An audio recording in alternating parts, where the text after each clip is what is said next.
short. I remember my graduation, speaker got up there, went on forever, blah, blah, blah, blah, blah, blah, blah, blah, blah. So I'm going to keep it short. Number one, put God first. Put God first in everything you do. Everything that you think you see in me, everything that I've accomplished, everything that you think I have, and I have a few things, everything that I have is by the grace of God. Understand that. It's a gift. 40 years ago, March 27th, 1975, it was 40 years ago, just this past March, I was flunking out of college. I had a 1.7 grade point average. I hope none of you can relate. I had a 1.7 grade point average. I was sitting in my mother's beauty shop. They still call it beauty shops now? What they call it now? Yeah, I was sitting in the beauty parlor. I was sitting in my mother's beauty parlor, and I'm looking in the mirror, and I see behind me this woman under the dryer.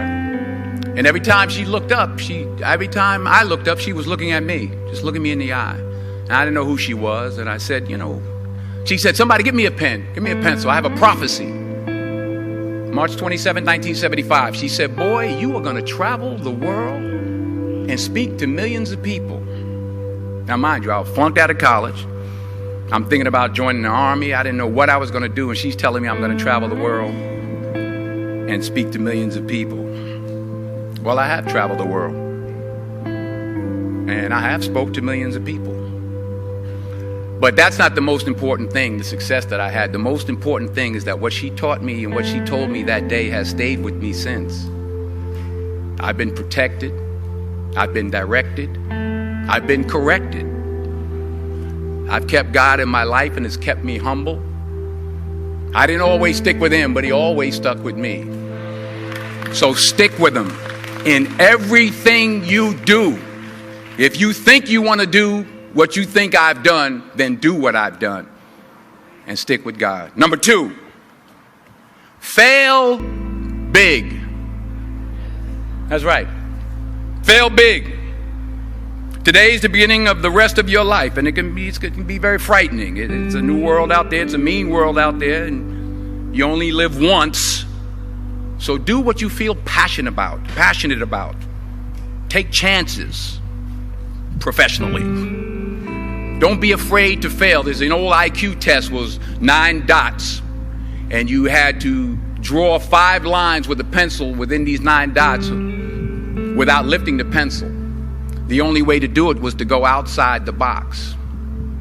So don't be afraid to go outside the box. Don't be afraid to think outside the box. Don't be afraid to fail big, to dream big. But remember, dreams without goals are just dreams, and they ultimately fuel disappointment. So have dreams, but have goals. Life goals, yearly goals, monthly goals, daily goals. I try to give myself a goal every day. Sometimes just to not curse somebody out. Simple goals, but have goals. And understand that to achieve these goals, you must apply discipline and consistency. In order to achieve your goals, you must apply discipline, which you have already done, and consistency every day, not just on Tuesday and miss a few days. You have to work at it every day. You have to plan every day. You've heard the saying, we don't plan to fail, we fail to plan. Hard work works.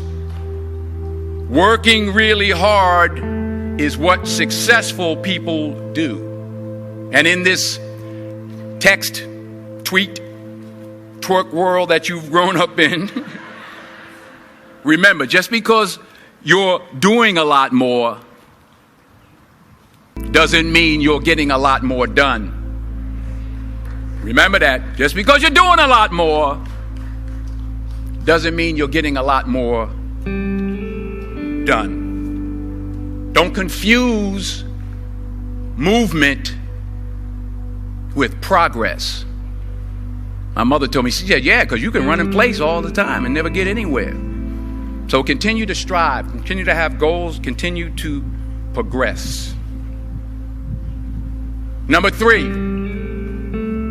you'll never see a U-Haul behind a hearse.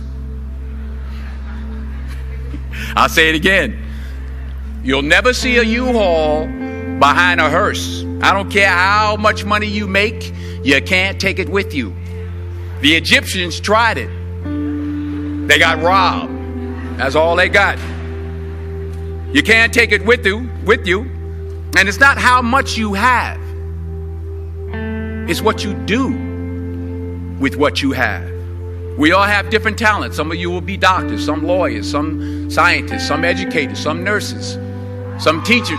Yeah, okay. Some preachers. The most selfish thing you can do in this world is help someone else. Why is it selfish? Because the gratification, the goodness that comes to you, the good feeling that I get from helping others, nothing's better than that. Well, one or two things, but nothing's better than that. Not jewelry, not big house I have, not the cars, but it's the joy. That's where the joy is, in helping others. That's where the success is. Helping others. That's where the success is. In helping others. Finally, I pray that you put your slippers way under the bed tonight, so that when you wake up in the morning, you have to get on your knees to reach them. And while you're down there, say thank you for grace. Thank you for mercy. Thank you for understanding. Thank you for wisdom. Thank you for parents. Thank you for love. Thank you for kindness. Thank you for humility. Thank you for peace. Thank you for prosperity. Say thank you in advance for what's already yours. It's how I live my life. That's why I am. One of the reasons why I am today. Say thank you in advance for what is already yours. True desire in the heart for anything good is God's proof to you, sent beforehand to indicate that it's yours already. I'll say it again. True desire in the heart, that itch that you have, whatever it is you want to do, that thing that you want to do to help others and to grow and to make money, that desire, that itch, that's God's proof to you, sent beforehand already to indicate that it's yours. And anything you want good, you can have. So claim it. Work hard to get it. When you get it, reach back. Pull someone else up. Each one, teach one. Don't just aspire to make a living. Aspire to make a difference.